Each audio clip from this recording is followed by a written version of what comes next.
Here at A Couple Believe, we're all about inspiration. And that's why we teamed up with a company who's all about supporting the educators who inspire us every day. Teachers Insurance Plan, auto insurance dedicated to giving educators the special rates and great service they deserve.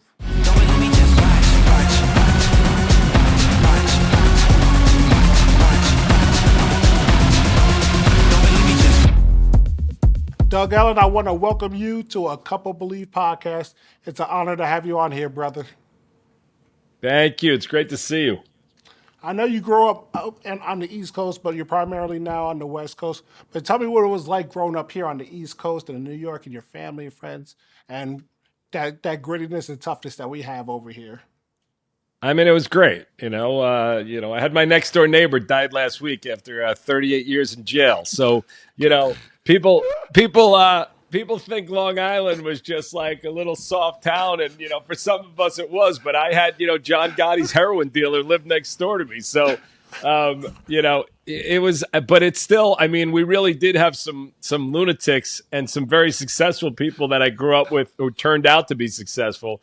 But it was a really great life with a lot of colorful, interesting characters. And when I look at my kids growing up in Beverly Hills, it's just not the same, It's definitely not the same, obviously. And John Gott's heroin dealer, that's hilarious. But I know you actually wanted to get into sports too, and thought that you could make it to the professional level. What No. changed, and how did you go about that, Doug?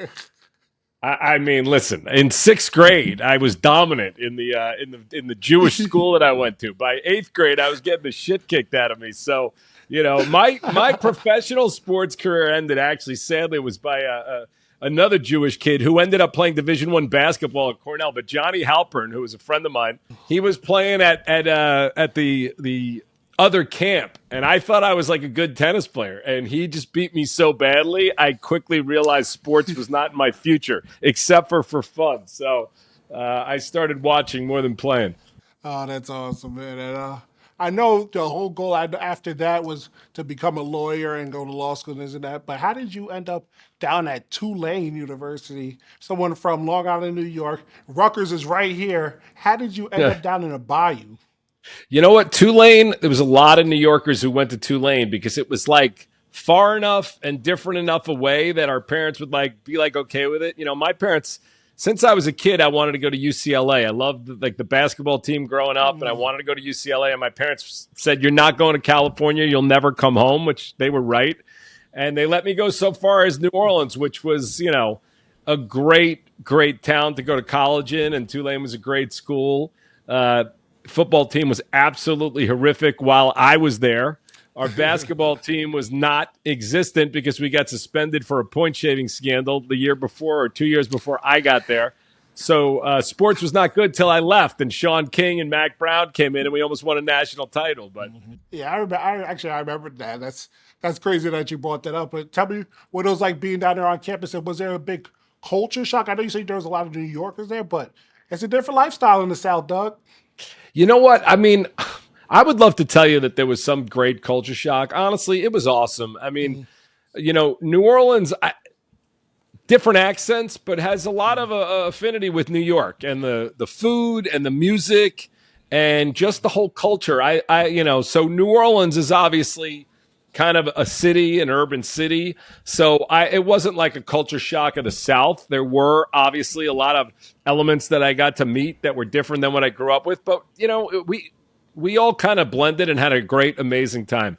What was it like when I guess you had to tell your mom and your dad that you were going to get into comedy instead of going into law school and things of that age? I know it was a big shift in the household of the Ellens over there. Yeah, I mean, my father was like, "I didn't know you were funny," is what he said. And I don't think he was being funny. My dad's an accountant and a lawyer. My brother was a lawyer. My other brother's in business finance. And, I never really did anything in entertainment except for be like the class clown in school. So they didn't really expect that I would do that. And part of me did it because I just could not do any more school. I was never good at school. My parents were never going to let me not be in school. So I graduated college. And as I was coming to the end of it, I was like, I can't be a lawyer. There's no way. I mean, first of all, not even to insult lawyers. I wouldn't have made it through law school. I can't imagine I would have made it through law school. But I just decided to make a big pivot probably like 6 weeks before I graduated. I wrote my first script at Tulane when I didn't know anything about screenwriting. I'd never been on a film set. I didn't know a single person in Hollywood. But I just decided that's what I wanted to do. How the hell do you go from not knowing what you're going to do and then 6 weeks before graduating just start writing? Like, where does one mind go when it comes to writing a script and coming up with just something on the fly like that? You know what? I just loved movies my whole life and television, and I watched them over and over and over. And I just thought about a story and I wrote it. And, interestingly enough, the guy who ultimately became my manager and was Wahlberg's manager and like produced Entourage with me, he was the first person I gave my script to. And he was like, and again, it's not like there's some easy path. Thank God I had a talent for dialogue. And luckily, someone like that saw it early because I remember when he read that script, which I wrote in like 10 days, he's like, your dialogue is amazing. He's like, you don't have any idea how to plot out a story, but your dialogue is really good. So I went out to Hollywood. I started doing stand-up comedy. I got temp jobs and I was working in the mailroom at New Line Cinema. And, again, it sounds like, and by the way, I'm unemployed currently, so it's not all gravy, but, I had a very good early run and I got some good breaks, but I was working at New Line Cinema in the mailroom, pushing around a mail cart. And, I went to a UCLA. Is that you guys or me? Because we get robbed every night here now. I'm not even kidding. Beverly Hills has become the fucking hood. I'm not even joking. There's a robbery on my block every night. So, but was that your sirens or That's mine? the same, but no, that was my sirens. So we got the same sirens here on the East Coast as the West Coast. So Yeah, I got my get it. German shepherds ready. I just got my gun. I'm like, all right, hold on, Eric, a second. But anyway, so I was at New Line Cinema, and my story is kind of crazy. But I went to a UCLA extension class at night about screenwriting, and about 30 kids in the class, and the first thing the teacher said was, everybody pitch a movie idea. So everyone got up and pitched a movie idea. And the ideas that I heard were so horrible that I decided to make a short film called The Pitch, where a series of characters pitched movie ideas. So I wrote this little script, like 14-page script, and then I needed money to go make this thing. So I did a stand-up show to raise money to make the short film, and handed out flyers to everyone at New Line while I was passing out my mail cart. And Mike DeLuca, who was the VP at the time, he's gone on to be a studio head and an Oscar winner. He decided to come to my stand-up show, and he gave me 10 grand out of his own pocket to go make this film. And I got, David Schwimmer before Friends in it, and Ernie Hudson, who's, just incredible, and Helen Martin and some other people, just random ways that I got these people. Helen Martin, who's, I don't know if you know who she is, but you would if you saw her face. She was in so many great things, from House Party to, I think she was in House Party, but, whatever, 227 and the Jefferson, whatever, incredible actor. But I drove her around the set of whatever movie I was PAing on. And I said, hey, would you do my short film? And she did it. So I went and make this short film for like $12,000. It's the only time I've ever been on a film set. Took a day to shoot. And weirdly enough, I mean, it's crazy. It sounds really nuts and it sounds made up, but this is true. A producer sees this short film and says, oh my God, you're like incredible. We got this movie we want you to direct. I'm 22 years old. I've been on a film set for one day, and my short film was basically a camera facing people like this and them talking. So it was more like a play than a movie. But this guy saw something in me and had this movie, The Parent Trap, that he said, I want you to be the director. Okay, so this is like a $20 or $30 million movie off my $10,000 short film. And where is that movie? What is the studio of that movie? New Line Cinema. So I am now walking in less than 2 months from being the mailroom guy pushing around a cart, and I am walking into the meeting with one of the heads of the studio, the guy who gave me my money for the short film. to go now be the director of this big studio movie. I mean, the whole thing doesn't seem real. Now, the fairy tale sort of ended there because I walked into the meeting and I honestly had no idea what I was doing. I'd never taken a meeting.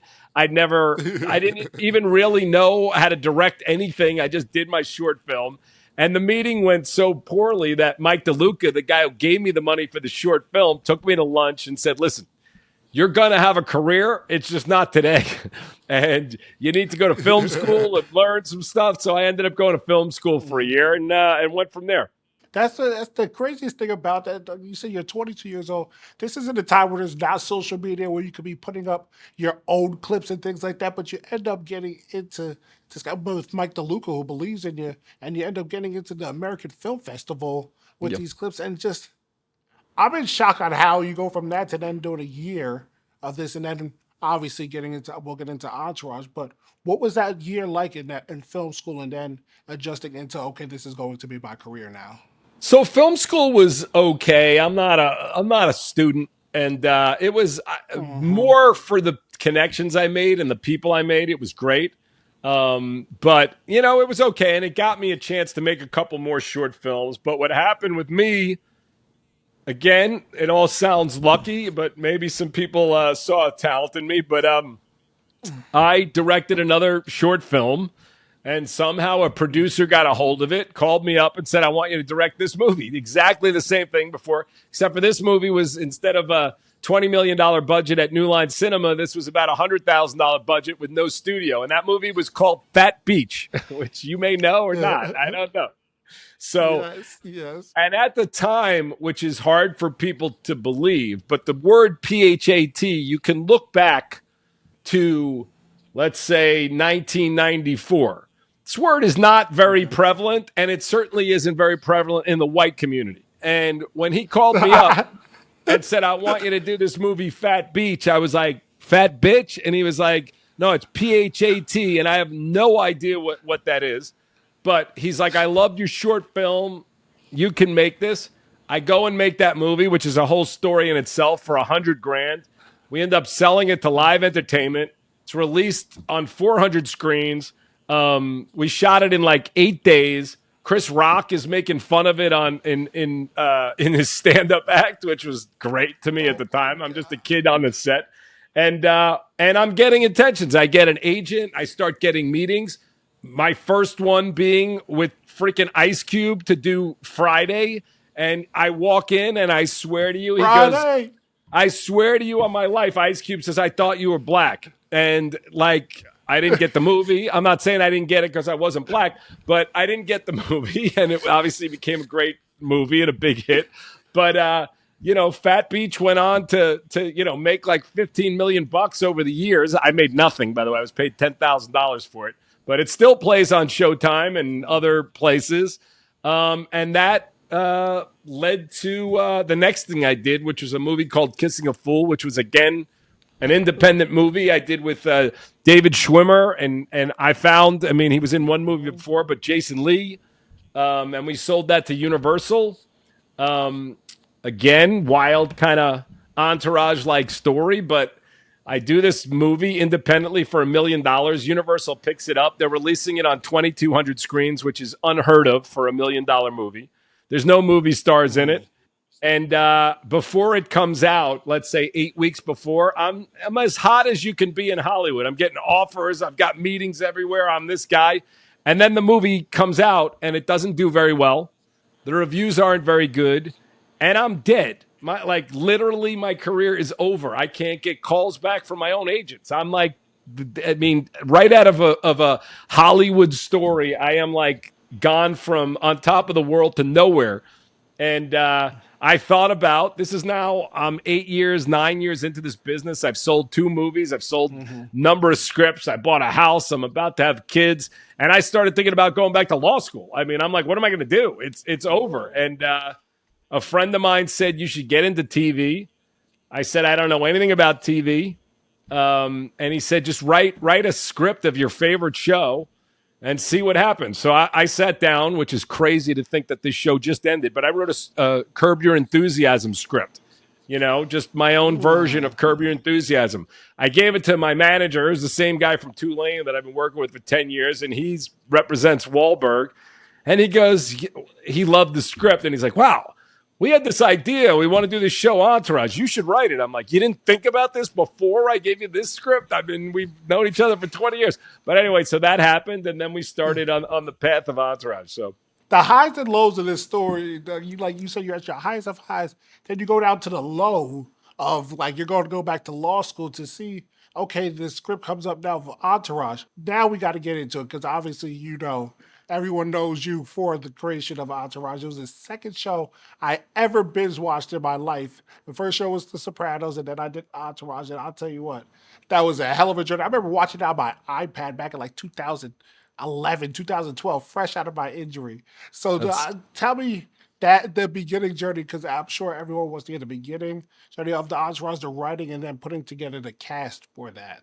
so the beginning of Entourage and the beginning, like from moment of first sitting down for that idea, which is, my manager sits me down and says, we just want to do a show about Mark and his friends, and I'm like, I'm like, that's the stupidest idea I've ever heard in my life. Like, I don't want to watch a bunch of fucking losers follow a guy around. I don't want it. And my manager, to his credit, because I said the same thing about Kissing a Fool. I was like, this script sucks. I don't want to do it. And he said, you'll figure it out.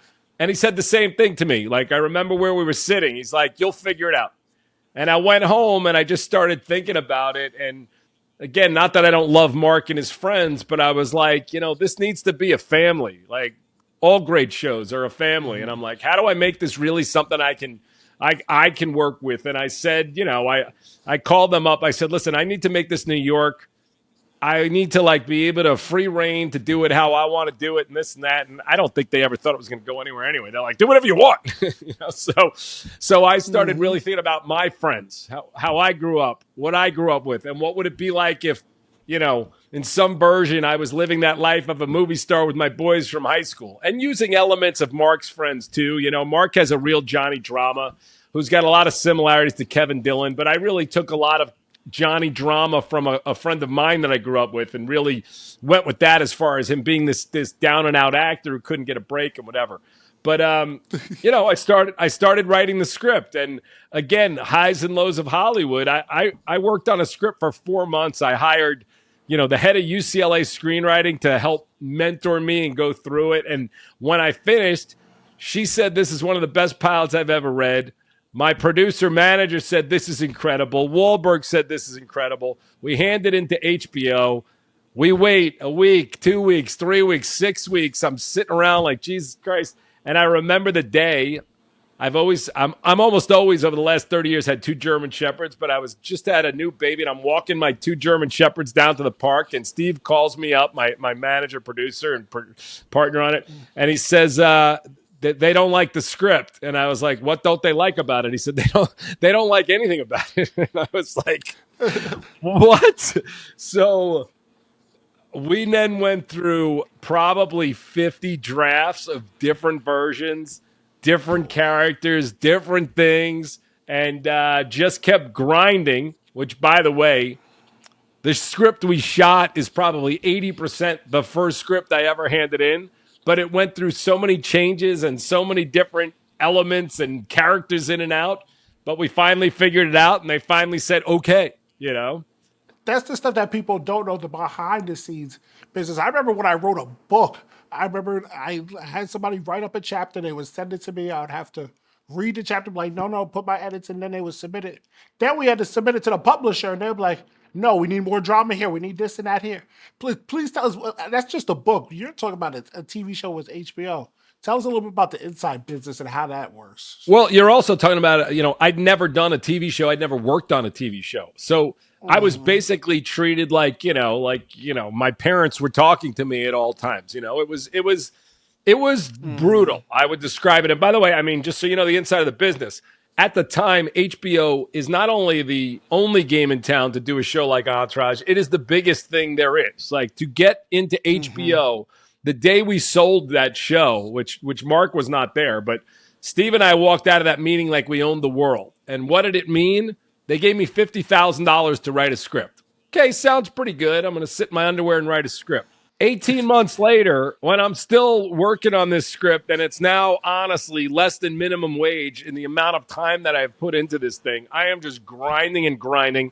The amount of times where I'm like, this is never going anywhere. Why? I don't even know why I kept going, because there was no indication from them that they liked anything we were doing. It wasn't like, we're getting closer, we're doing this, we're doing that. So I don't really know what motivated me to keep going, except for the fact that I didn't have anything else. But I did keep going. And in fact, I did at one point have my agent ask them for some more money since I'm still working. And they sent me $2,500, which I was like, go fuck yourself, you know? But I then kept doing it and kept going. And finally, you know, they said, this is it, which even when they said this is it, it wasn't it.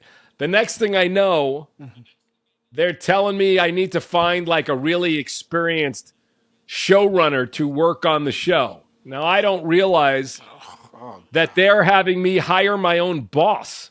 I've been working on this script for a year and a half. So I'm interviewing people, having no idea that this jerk off is going to come in and think I work for him. And within 2 hours of this guy being hired by me, he's fucking telling me what to do. And I'm like, what the fuck is this? So somehow, some way, through sheer force of will, ego, whatever aggression, by the end of the pilot, this guy was so terrified of how fucking crazy he thought I might be that he left and quit. And then I oh finally shit. got to sort of be the guy that could go run the show. But even then, until we got our first Golden Globe nomination or Emmy nomination, the amount of comments that would come out of the HBO people about, the shit work I was doing and the this and that. And I honestly have never felt so abused in my entire life as this entire process to make it through to season one, Yeah. So when do you get to finally get to season one? Because it sounds like you just got kicked to the bottom of the curb and stomped out. How do you go from okay, this it took me this long to get here to boom, it's here, and people are starting to take to the show and it got started to develop interest in the characters that you developed and being able to get that now stardom or like, whoa, this show is fucking awesome. The sad part for me is I never got to really sit back and go, oh, people are loving this, because HBO every year, we were kind of like their, I don't know, like even though we were nominated for Emmys and Golden Globes, and the New York Times called us the best show on television in like '04 or '05. That's drama, comedy, everything. They called us the best show on television. They never treated us like we were the best show on television. They always treated us like, we'll see if we're coming back next year. It always was like, are we coming back? Are we not? Are we this? Are we that? So I don't really remember ever sitting back and going, God, I'm sitting on Easy Street, but I started to, when the reviews came out, that was probably one of the most satisfying things, even though by the way, I despise reviewers. And it's not that you should ever think, oh, they said I'm so great, now I feel so great, because the same people said I sucked when I made, Fat Beach.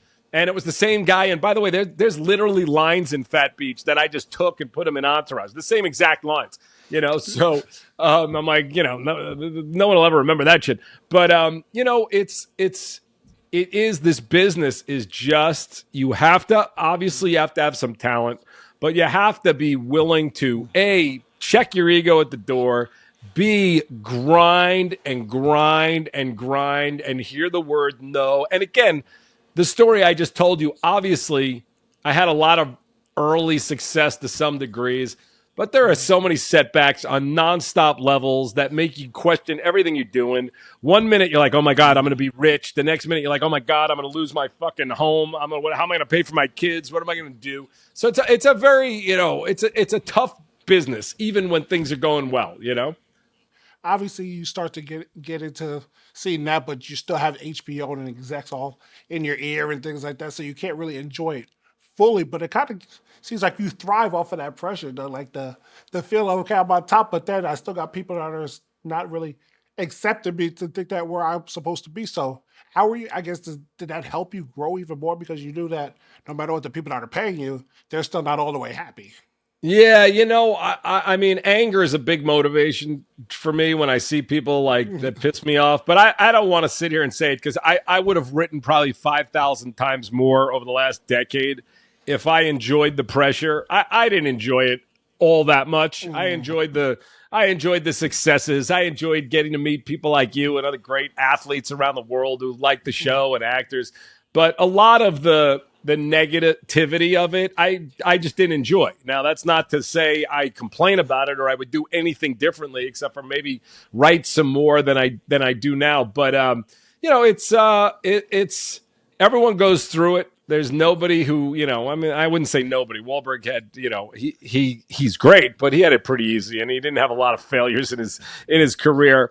But I think for most people in the business, they've been through the same type of stuff. You've gone up and down, and it can lead to a lot of people leaving the business. I was this close to many times, by the way, including yesterday. But I mean, it's like it just keeps going. So I think that's the way it is. And if you want to be in this thing, which is what I always tell people, you have to love movies and film and TV so much that you're willing to have such an unstable lifestyle, such a up and down roller coaster, and you have to do your best to not take it personally. Absolutely. And obviously, as you get into the seasons of the show, you start getting some really cool cameos to start to come into the show. How was that like being able to write them into a script? With obviously you got Ari Gold, you got the guys in the show Turtle, but now bringing in real life characters that are famous people, actors, celebrities, whatever you want to call them, athletes. How are you able to write them into the script and then be able to get them now to get their crowd behind them? A lot of people used to say, "Why are there so many cameos on the show?" Which is the stupidest comment ever. But it's like, when we did the movie and we're going to screen it, Wahlberg's like, let's screen it at my house. I'm like, cool. Come over to his house, and there's like the Golden State Warriors are there. I mean, Steph's there, and they're just sitting. Kevin Durant is there. I don't even think he was on the Warriors yet. I mean, it was just like that's what the lifestyle was. So I try to really put that in the show. And then to be lucky enough to get calls from LeBron James we ended up with a problem, which I love Eli Manning. He's one of my favorites. But we had a little bit of a problem when he asked me to be on the show and I wrote a script. And the next thing I know, he disappeared on me and I was losing my mind in the office because I'm like, how am I going to replace him? And Wahlberg's like, how about me and Tom Brady do it? I'm like, yeah, that'll work. So, things like that would happen. Get a call. Matt Damon wants to do it. And those are amazing things. You too, getting it like at a concert on my birthday. I got Bono saying happy birthday to Johnny Drama. So, Mark Teixeira gets me Yankee Stadium. I bring my entire friendship group from high school. Lots who were these characters were based on them and their children, my children, all running around Yankee Stadium for 5 hours like we own the place. So it was a lot of dreams come true type of stuff.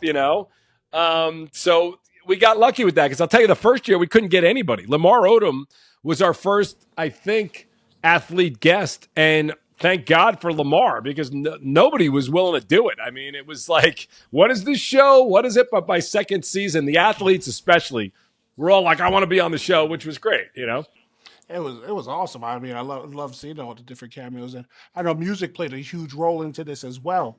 How did you go about picking the music for the shows, and what like I guess how does that go about when you go, okay, I need music for this scene or that scene, but you had some great music throughout the seasons. So I'm like very specific on music I like. I even wrote things in the script. And when I first showed, it's funny because when I first showed the pilot, I had my friend Scott Benner, who ultimately became our music supervisor, who was just my ex wife's friend from college, and we fucking get stoned together. And I watched the pilot, and he watches the pilot, and he's like, I'm like, what do you think? He goes, I can't even watch this because of the music, and I'm like, you don't even know what the fuck you're talking about, whatever. But Scott, he's like, you should put things like this in. And I don't even know where Scott would get it, but I don't even think the Black Album was out yet. But he plays me Lucifer, Jay-Z. And instantaneously, I'm like, I know where that goes. I know I need another shot so I could start that piano at the beginning of it. And that's perfect. And then Scott kept suggesting more and more songs, even though he wasn't even working on the show. And then ultimately, I'm like, all right, Scott, by season 3, I was like, all right, pick the freaking music. So you can see how the music start, even though we had good stuff in the first couple. I mean, we had great stuff, but more classic rock in the first couple of seasons, which was more me.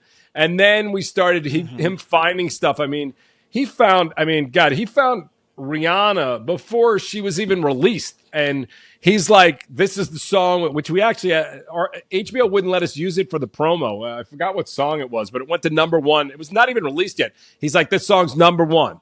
And, he got Kanye. I hate his fucking guts now, but he got Kanye, to come on the show and do the music. And, we had a very good working relationship. But by the end, I really started to trust him that he had this incredible ear and incredible ability to find things that people didn't even know yet. So that's kind of how it worked. It's crazy. It's 2024 now. Can you believe it's been 20 years since the release of the show? And I guess you've had some moments to reflect. What are some of your proudest moments now that you think about what you were able to produce and what you put out to the world? You know what? I just, obviously Entourage has gone through a lot of things in terms of, like I said, being a critical darling and a popular show to as the world or the loudmouths in the world started ruling the culture, all of a sudden it was this racist, misogynistic, which, is so offensive to me because I know how much the African American community loved the show. So when I hear stupid shit like that, it just really pisses me off. But what I'm proud of, no matter what anyone wants to say, is that it's lasted. And I went to my daughter goes to Boulder and Dion and I got to school and I know Dion loves the show, by the way, which is awesome. And they call all the pledges at her boyfriend's fraternity Lloyd's. Show's been off the air for 20 years. These are 21-year-old kids. So they're like yelling when they see a pledge. They're like, Lloyd, get the fuck over here, So I think, what I love is what LeBron James said to me when I met him. He said about Maverick and Rich. He said before they were anything but his friends, when people were like, who the hell does this guy think he is putting all his friends in these powerful positions? We've now seen that it worked out pretty well. But he said, and I don't remember who was who between Maverick and Rich and whoever else is there, but he said, this is my E, this is my turtle, this is my drama. And that's the proudest thing I got because the show was so important to me because it really was about friendship. And I have the same friends that I've been best friends with since kindergarten. You've met some of them actually, but I'm very proud that I got to use so much of my life and my existence to put it on this and on this screen, and that people related to it and still do. So I feel good about that. It is. It's about you feel so relatable to it, and there's obviously the one-liners are going to live on forever with the gems that Ari Gold and Lloyd and everybody used to say in this show. But then there was obviously the movie that came about and the reboot of that. Did you want to do the movie, and how did that whole process go about? I didn't want to do the movie. I never want to work, to be honest with you, because it's a lot of freaking stress. And, I love when I'm done and I feel good about it, but I didn't really want to do it. Mark was like, this is going to re-syndicate the show. We're going to end up with a musical, a cartoon, all this stuff. So it was, money. I mean, what are you going to say? I got 2 kids and it was a lot of money. That being said, I couldn't have been prouder of the movie, and the movie tested through the roof, meaning the studio puts together an audience and we tested unbelievably well. But the Me Too movement was coming. We didn't see it yet, but it was coming, and it was coming in the way the reviewers had changed wherever these people came from, because the Entourage movie is no different than the Entourage show. If you like the show, you like the movie. So the critics just absolutely obliterated it. Now, me personally, I would have rather do season 9. I mean, I just felt rushed turning it into a 90-minute thing, but I still feel good about it. And I think if you turned it on at some point, you might not realize that it's not the show, So that's what it is. Yeah, absolutely, and obviously, 20 years of working, with these guys and all the different characters in the show that we know them as, you know them as actual people. Can you tell me what was their relationship like with them in the beginning, and now where it's at 20 years later? Well, I mean, Kevin Dillon, Kevin Connolly, and I did a podcast for a while called Victory the Podcast. We had pretty much the whole cast on it, but it's like high school friends. Nothing changed. When I talk really the four guys, Adrian, Kevin Dillon, Kevin Connolly, and Jerry Ferrara. I mean, every time we were together, they were together. It's just the same, It's like nothing changed, and that's kind of a familiarity that you really get with people. And honestly, that was a big part of how I cast the show because I cast people that I thought I would have been friends with if I went to high school with them, and it worked out. And they had a magical thing together, and they're all still tight to this day. And that's also something I'm very proud of. Yeah, that's very cool. And we talked a lot about Entourage, but I want to talk a little bit about you, Doug, because one minute I see you're eating pizza and donuts and pasta, and then the next minute you go no sugar. What the hell are you doing over there? I'm going crazy. That's what I'm telling you. That's what this town does to you. Thank God I'm not into drugs. I'm into pizza and donuts. But I've been like other Hollywood schmucks. I had a baby at 56 years old, and best thing in the world, but was not necessarily the way I wrote it in the script. But I decided I got to get healthy, and I fight the urges for the things that I love, which are ice cream, pizza, and etc. I'm really try like I think the world is really waking up to the fact of how bad these processed foods are, how bad sugar is, and all that stuff. So I'm doing my best to eat as healthy as I can. That being said, good pizza will never be stopped from eating. And also, good pizza makers make it with good ingredients. So I'm trying my best, but you'll see me have my meltdowns. I mean, when I was in Boulder, I hadn't had sugar in almost 2 months, and my daughter's like, "You're taking an edible with me," which I did. I'm embarrassed to say. The next thing I know, I'm eating 2 pints of ice cream by myself in my hotel room. So it's a drug. It really is. Sugar is a drug. Anyone can say whatever they want about it, but it really is. That sounds about right. You eat 2 pints of ice cream after taking an edible. But obviously, the big boom has now been pickleball. Doug, you were in the beginning of pickleball. I remember I didn't know a thing about it, and you started posting all about this pickle. I'm like, what is he doing now? What's going on?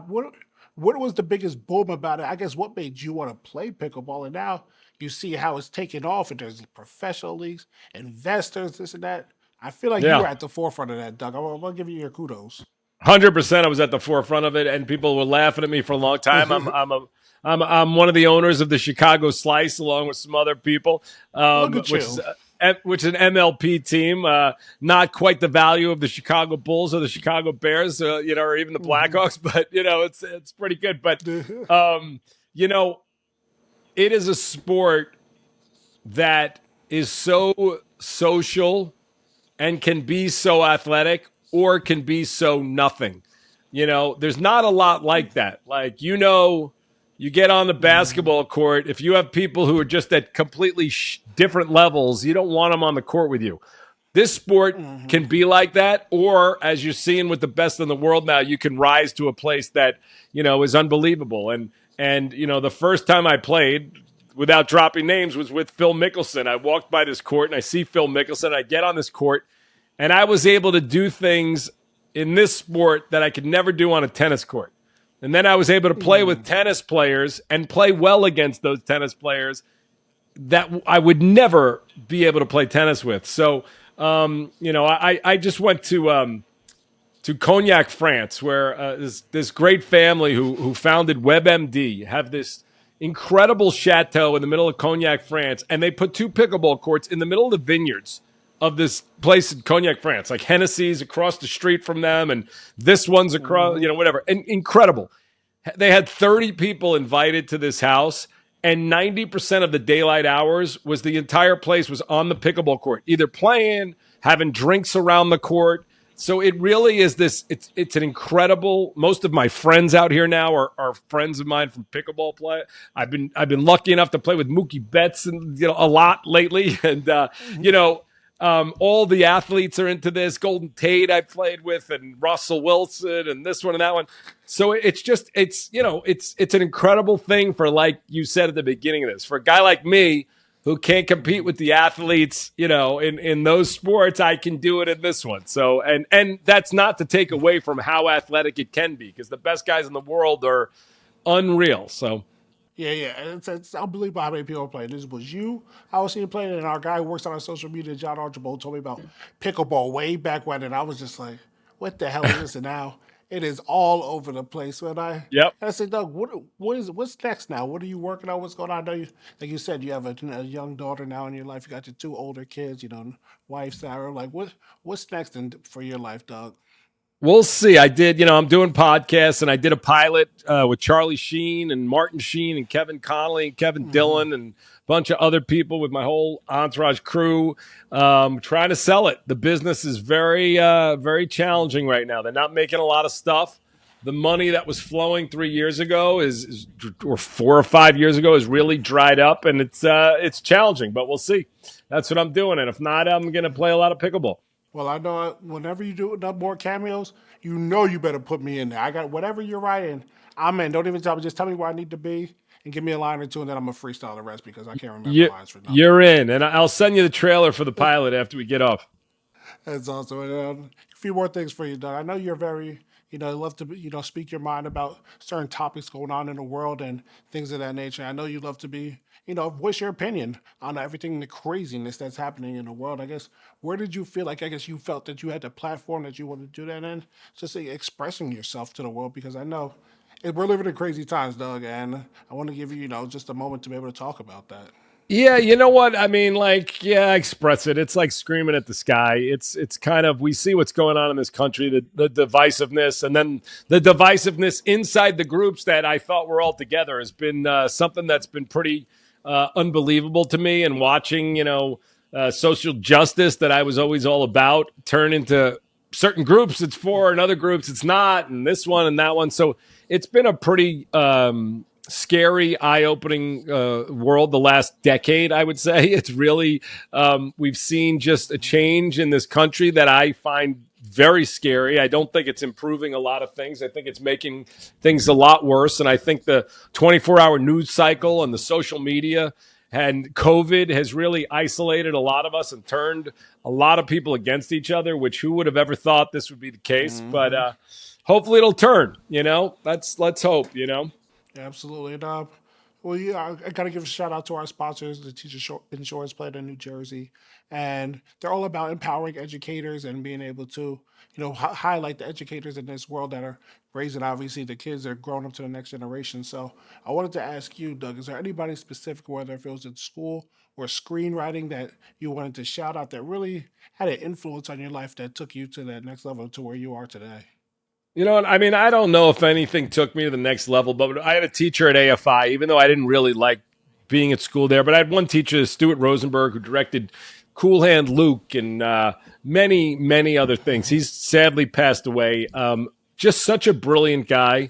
And a lot of his words, even though, by the way, it's my teacher for 4 months, one day a week. But a lot of his words really stuck with me, and a lot of them are some of the stuff I Hmm. talked about earlier, which is not taking these things personally, and that you can't travel with your film, which is the words that have always lived with me. Like, you make your film, you put it out there. If the world hates it, there's nothing to say. You can't fight against it. You can't argue. It just is what it is. And it will be just like Entourage will be and Fat Beach will be. They will be up for people's opinions for as long as they last on film, and there's nothing you can say about it. You can explain what you were going for, you can try to enlighten people on that you meant this, but it really doesn't matter. At the end of the day, it's really about what's on that film, and once you're done with it, it's the world's, hopefully the world's, or it sits in a closet, so that's what it is. Well, Doug, I appreciate you taking the time to come on a couple of Believe podcasts, man. You had some funny jokes that we're gonna live off for life with us, believe me. So I do appreciate you taking this time, and Doug, keep Absolutely, on you making this got world it. a better place and stay funny, brother. Absolutely, and it's great to see you. You look great. This episode is brought to you by Mobility Works. As the nation's largest provider of wheelchair accessible vehicles, Mobility Works has been helping people connect with who and what matters most since 1997. Visit mobilityworks.com to find your ideal mobility solution today.